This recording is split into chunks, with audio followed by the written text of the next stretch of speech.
Assalamualaikum warahmatullahi wabarakatuh. Alhamdulillah kita bertemu lagi di materi substansi genetik di sesi ketiga.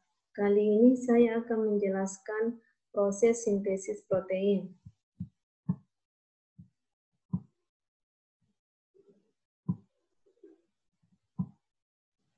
Nah, jadi pertemuan ini saya akan menjelaskan sintesis protein tahap transkripsi. Tujuan pembelajarannya, siswa mampu merumuskan urutan sintesis protein dalam kaitannya dengan penyampaian kode genetik, itu DNA, RNA, dan protein. Pengertian sintesis protein. Sintesis protein adalah proses penerjemahan gen menjadi urutan asam amino yang akan disintesis menjadi polipeptida. Jadi urutannya sebagai berikut. Pertama-tama DNA melakukan replikasi. Hasil replikasi DNA membentuk DNA baru yang terdiri atas dua pita, yaitu pita sensestren dan pita antisensestren. Sensestren inilah yang akan ditranskripsi. Nah, hasil transkripsinya menghasilkan mRNA. mRNA ini hasilnya akan ditranslasi menjadi protein. Aturan pasangan basanya.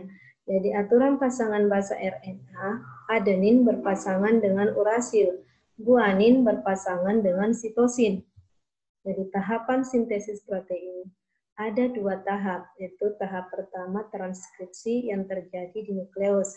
Nah, perhatikan gambarnya yang mana itu nukleus ya. Kemudian tahap kedua translasi yang terjadi di ribosom. Nah, ribosom itu terdapat di sitoplasma atau sitosol.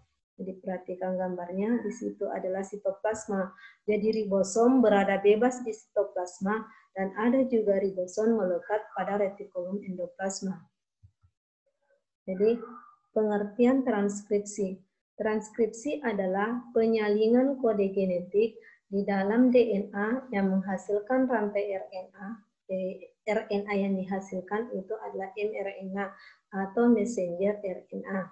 Nah, sekarang perhatikan video tentang bagaimana proses transkripsi dalam sintesis protein. Diperhatikan videonya ya.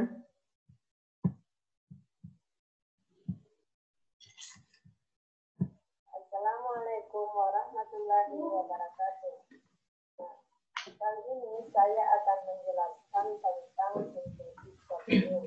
Sintesis protein itu terdiri atas dua tahap. Ada tahap transkripsi dan yang kedua tahap translasi. Nah, saat ini saya akan menjelaskan tentang tahap transkripsi.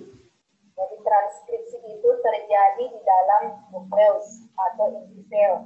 Tahapnya ada tiga, ada inisiasi, elongasi, dan terminasi. Nah, gambar yang ada di sini adalah gambar DNA yang sudah melakukan replikasi. Jadi pertemuan yang lalu kita sudah belajar tentang replikasi DNA. Nah, seperti ini yang terjadi kemarin di pertemuan yang lalu. Jadi hasil replikasi DNA itu terdiri atas dua pita. Yang berwarna biru ini namanya pita antisensestren. Yang berwarna hitam adalah pita sensestren. Nah, pita sensestren inilah yang akan ditranskripsi. Jadi sekarang coba perhatikan di gambar di sini. Jadi transkripsi yang saya akan jelaskan pertama itu dulu adalah tahap inisiasinya. Jadi inisiasi diawali ketika enzim RNA polimerase melekat pada daerah promoter pada segmen titik awal.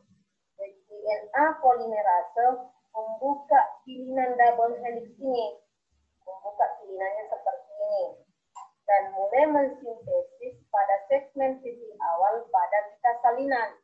Jadi yang disintesis adalah yang pita berwarna hitam. Jadi PAC ini disintesis menjadi AUG. Jadi ingat aturan pasangan basa di RNA, ketika ada A berarti berpasangan dengan U. Tapi kalau ada T tetap berpasangan dengan A. ketika ada G berpasangan dengan C. Jadi ini adalah inisiasi. Jadi hanya satu dulu nukleotida yang disintesis. Jadi setelah disintesis menjadi AUG, berarti inisiasi sudah selesai. Yang kedua adalah tahap elongasi. Elongasi itu nama lainnya adalah perpanjangan. Jadi enzim RNA polimerase bergerak ke arah downstream. Ke arah downstream itu maksudnya ke arah sana. Ya. Bergerak ke arah downstream, memperpanjang pita salinan dari arah 5 aksen ke 3 aksen. Nah, setelah dia memensintesis berikutnya, maka RNA polimerase tetap membuka pita ini, pita salinannya. Ya. Nah, kemudian ketika dia memperpanjang salinan, berarti apa yang diperpanjang? TGC. Nah, berarti TGC menjadi ATG. ATA berarti menjadi UAU. Karena A berpasangan dengan U. CGA.